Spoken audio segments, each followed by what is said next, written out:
Ja Afterworkin uutisista oikein hyvää torstai-iltapäivää. Tällä viikolla aloitetaan positiivisella aiheella siitä, kuinka Nenäpäivä keräsi yli 1,6 miljoonaa euroa tuossa lauantain konsertissa. Ja nyt otetaankin sit oikein pätkä siitä, kuinka juontaja Gogi vähän innostui siinä lähetyksen loppupuoliskolla.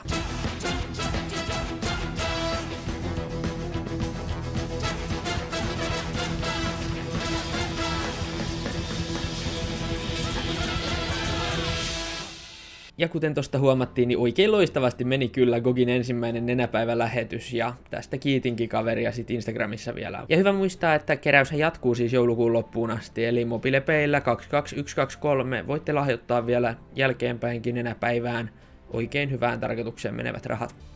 Mutta mennään me nyt sitten tästä vähän uutisaiheisiin. Ja ensimmäisen kerrotaankin siitä, kuinka Ilta-Sanomien mukaan Lotossa oli viime lauantaina vaikeat numerot. Ja me tehtiinkin täällä meidän toimituksessa nyt sitten laskentatoimitusta siitä, että kuinka vuoden 1971 jälkeen Lotossa on ollut yli 1 miljoonan voittoja 559 kappaletta. Ja kun vuodessa on 52 viikkoa, niin se tarkoittaa reilua 2700 arvontaa. Ja kun tästä nyt sitten lasketaan suhteessa, että paljonko noita on, niin noin 27% on tullut yli 1 miljoonan arvoisia voittoja Suomeen tässä vuosikymmenien aikana. Ja kun nyt mietitään kuinka paljon lottoja on, niin sanotaanko, että ei ne kovin usein ole helpot ne numerot. Ja sitten mennäänkin uutiseen, jossa Aamulehti kertoi, kuinka Tampereella kylpylän vesi muuttui mustaksi silloin, kun siellä oli asiakkaita. Ja meillä luonnollisesti myös oli toimittaja täällä tapahtumapaikalla, ja miltäpä siellä nyt sitten näytti. Vesi oli musta kuin aikakin. Aha, selvä homma. No mitenkä tää nyt sit on huomattu siellä tää veden tummuminen? Tyttö näki sillalta kuinka musta. Vesi oli alhaalla jossakin. Selvä homma. Mutta nyt sit siellähän oli perheitä paljon paikalla, niin miten nämä perheet nyt sit reagoi? Äiti kulki mustistana ja isä oli käynnissä. Okei, sillä ei oikein.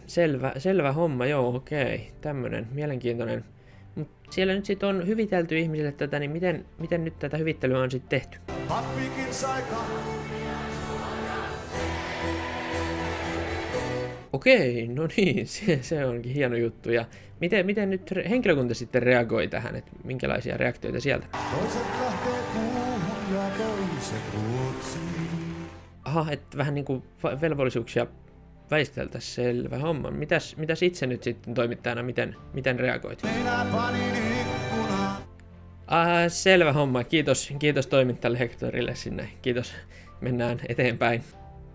Ja seuraavana tämmönen epämukavampi tapahtuma Helsingistä, kun opettaja on jättänyt tietokoneen auki ja seuraavaksi on sitten lähtenyt yli 2400 ihmiselle filmaviesti, jossa vähän haukuttiin viestien vastaanottajia ja nimimerkkikin oli vähän oudompi. No tietysti sitten tämä koulun rehtori kiirehti heti ilmoittamaan, että luonnollisesti ihan tämä ei ole tämän opettajan lähettämä viesti. Ja kyllä me todettiin kanssa täällä Afterworkin toimituksessa, että eihän se voi olla.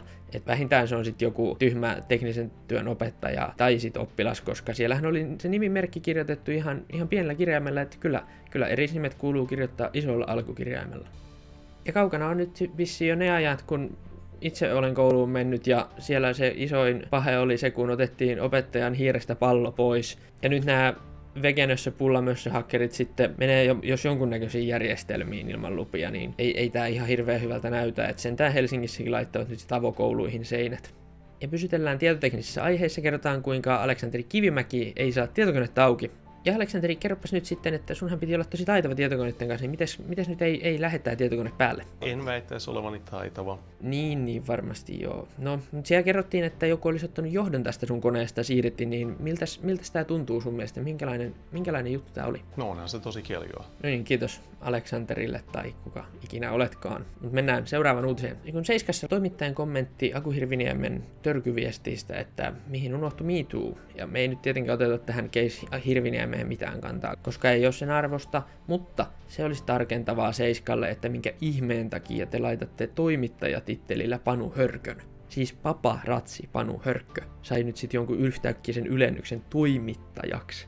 Et Seiskalla vissiin on vähän väestön vähissä tai jotain muuta, mutta Ottakaa nyt joku oikea toimittaja sinne, kiitos. Ja sitten terveydenhuollollisempiin aiheisiin siitä, kuinka nyt sit kotitestillä voi jo tämmöisen 4-kärpäsen ryhmän lyödä yhdellä iskulla. Testaamalla kotona voi välttää tämmöisen tripla-epidemian nyt sitten. Ja ihan ensimmäiseksi nyt Ylen toimitukseen semmoinen pieni matemaattinen opetustuokio, että jos teillä on niinku tripla, niin se tarkoittaa niinku 3, ja sitten jos teillä on niinku 4, niin se on niinku 4 tripla-epidemia ja 4 testi, niin ei se mene noin.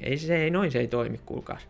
Mutta sillähän tosiaan nyt sit voi testata koronan, influenssan ja RS-viruksen kotona, eli näistä nyt sit saadaan tiedot jo kotitesteillä. Ja Afterworkin yhteiskunnallinen toimitus nyt sit ehdottaakin tällaista 10-testiä, eli jos lisättäisiin siihen vaikka raskaustesti, klamydia-tippuri, mahdollisesti ehkä vasemmistolaisuus, ja miksei sitten samalla myös vaikka eliniän odote, että saataisiin tämmöinen niinku all-in-one testi aikaiseksi, että ei maksa mitään tällä kertaa tämä konsultaatio Pfizerille. Ja vielä viimeinen kotimaan uutinen siitä, kuinka Iltalehti uutisoi uuden suomalaisen tiedoista, että Puolustusvoimat haluaa nyt rapokuntoisetkin armeijaa. Eli tarkoitus olisi nyt lisätä armeijassa näitä B-palvelusluokan omaavien tehtäviä, jotta saataisiin näitä C-luokassa olevia, jotka ei ole nyt sitten tullut palvelukseen aiemmin, niin myös palvelemaan, koska ne pitäisi olla sitten semmosia, että ne ei aiheuta vaaraa kenellekään. Ja nyt esikunnassa sitten, jos joku katsoo, niin jos te tarvitte nyt sitten näille todennäköisesti muodostettaville komennusjoukkueille jonkunnäköistä KH-merkkiä tai muuta, niin pistäkää vaan viestiä, mulla on ajatuksia tästä. Ja sitten mennäänkin ulkomaille, jossa aloitetaan synttäriuutisilla siitä, kuinka kuningas Charles tuossa pari päivää sitten täytti nyt sitten 75 vuotta. Eli Charles, joka on koko elämänsä kärsinyt tästä tuon lapsesi töihin ideologiasta, on nyt sitten lopultakin tässä ikämies-sarjassa. Ja me ajateltiin nyt esitellä tämä maailmanjohtajien ikämiessarja tietyillä poisjätöillä. Eli sieltä ihan junnuista aloitetaan ensin, eli alle 70 tai just 70 ei pääse vielä ihan niin kuin veteraanitasolle. Välitasolta löytyy vähän yli 70-vuotiaita. Sitten päästään tähän meidän omaan Sauliin, joka on nyt sitten Charlesin ikätovereita, että nuoria vetreitä miehiä, ainakin toinen heistä. Charlesista en tiedä. Ja Uudella Mantereella sitten löytyy jo vähän vanhempaa johtajaa, ja jotta tää nyt ei vanhene tää uutinen tai tää juttu tässä ihan niin kuin esimerkiksi seuraavan vuoden aikana, niin mainitaan nyt sitten tää toinenkin gubbe, joka siellä saattaa nousta valtaan, eli on myös siinä vaiheessa 78, nyt vielä 77 Donald Trump. Eli tämmöiset nuoret, vetreät vaihtoehdot on sielläkin vaaleissa, mutta näähän ei ole niinku mitään verrattuna tähän maailman vaikutusvaltaisimpaan johtajan, eli Paaviin, jolla ikää on jo huomattavasti yli 80. Ja Paavikin vielä sitten, kun otetaan yksi steppi ylöspäin, niin löytyy Kamerunin presidentti Paul Biya, joka on nyt sitten jo yli 90 ja on vuodesta 82 johtanut Kamerunia presidenttinä. Ja iloksemmehän voidaan tästä kuvastakin jo huomata, että siinä vaiheessa, kun tämä presidenttikausi joskus ehkä mahdollisesti loppuu, niin todennäköisesti Robloxista löytyy myös Paulille töitä. Että voi sitten eläkepäivät viettää vielä työtä tehden.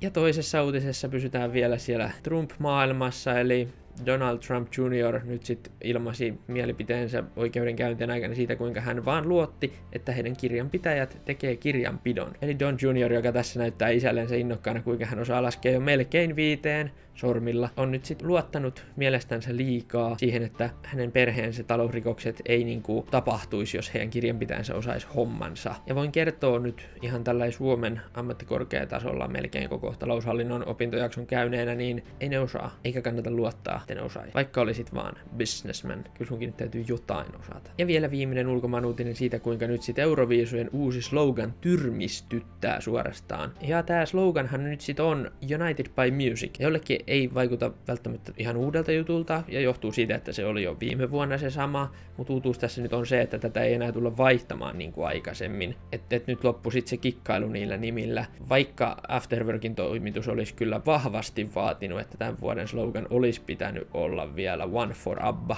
Kun tulokset saadaan taas järkeviksi, niin voitaisiin siirtyä sitten eteenpäin niin sanotusti. Ja lyhyesti vielä urheilumaailmaan ja kerrotaan siitä, kuinka Lahdessa toivoton tilanne, että Pelikansin ottelu jouduttiin keskeyttämään. Ja tilannehan nyt tosiaan ei sit johtunut siitä, että Tommi Niemelän nämä pussileuat olisi jotenkin jäänyt turbiiniin tai jotain muuta, vaan Lahdessa, joka muuten ei ole suurkaupunki, ei nyt sit ollut ihan toi jäähallilla jäädytys toiminut ja Jambonilla sit jouduttiin koittaan sitä jäätä vähän niinku korjata, koska betonilla on tosi kurja luistella. Lopputulos nyt sitten oli se, että valitettavasti tämä CHL-ottelu jouduttiin keskeyttämään, että ei siellä kohta ole enää yhtään suomalaista liigajengiä, valitettavasti. Ja vielä toinen uutinen siihen perään siitä, kuinka Jukka Haapalainen nyt kertoi sitten, että TTK:ssa heillä oli jo edellisviikolla mietittynä putoaja valmiiksi. Ja minkä takia nyt sitten tanssi, tai siis tarkemmin ottaen tanssi tähtien kanssa on urheiluutisissa, johtuu siitä, että meidän toimituksen mukaan tämä järjestelmä on lähempänä FIFAn päätöksentekoa, jos siellä sovitaan jo valmiiksi, että minkälaisia tuloksia tulee telkkarista